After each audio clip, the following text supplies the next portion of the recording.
আসসালামু আলাইকুম। আমি বিএনপির তৃণমূল পর্যায়ের কর্মীদেরকে বলছি, ভাই এত খুশি হইন না। এত খুশি হওয়ার কারণ নাই। আমরা ক্ষমতায় এসে গেছি, বিপদ আপনারা কান্দে নিছেন। আপনারা বিপদ কান্দে নিছেন, সেটার 2 কলম লেখা রাখেন।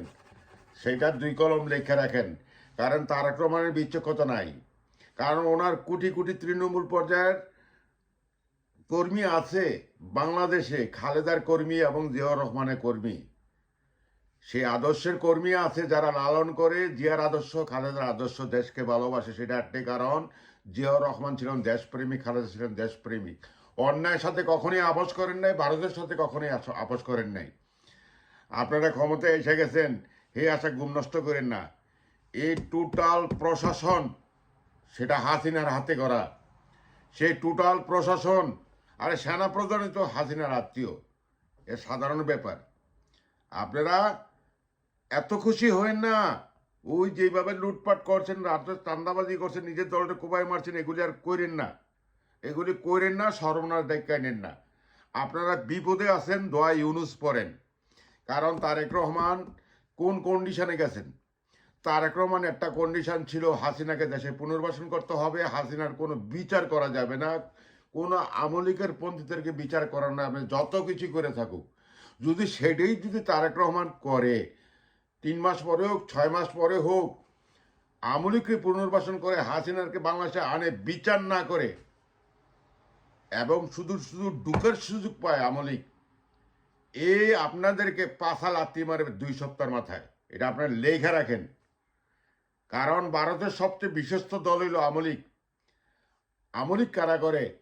তারা নিজের ধর্ম যাবে, দেশ যাবে, সব যাবে, কিন্তু ভারত ছাড়বে না। সেটার নাম হলো আমলিক। সুতরাং আমরা খুশি হওয়ার কারণ নাই। একটা চরম সুনামি আসতেছে তারেক রহমানের উপর দিয়ে, সেটা আমি এখনো বলছি। কারণ আমি কোনো কিছু বললেই চতুর্পাশ থেকে টেলিফোন আসে, দেশ থেকে আসে, বিদেশ থেকে আসে, আরে বেটা মুখটা বন্ধ কর, তারেক রহমান আমার প্রিয় নেতা, আমাকে হুমকি তুমকি দেয়। ভাই কিছু করার নাই, আমি তো একটা মানুষ, আমি একজন মুসলমান, আমার তো ইনসাফের কথা মুখে আসতেই, দেশটাকে তো আমি ভালোবাসি। এই জুলাই অভ্যুত্থান কেন হয়েছিল?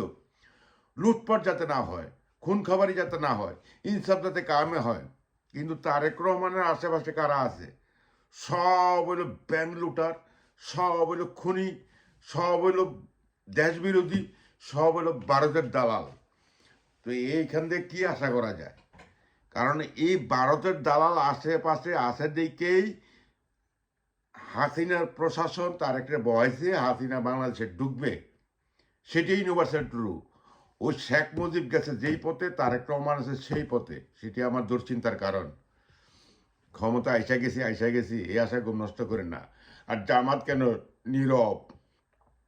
জামাত নির্বাচনে অনেক কারচুপি হয়েছে, তারপর নীরব কেন?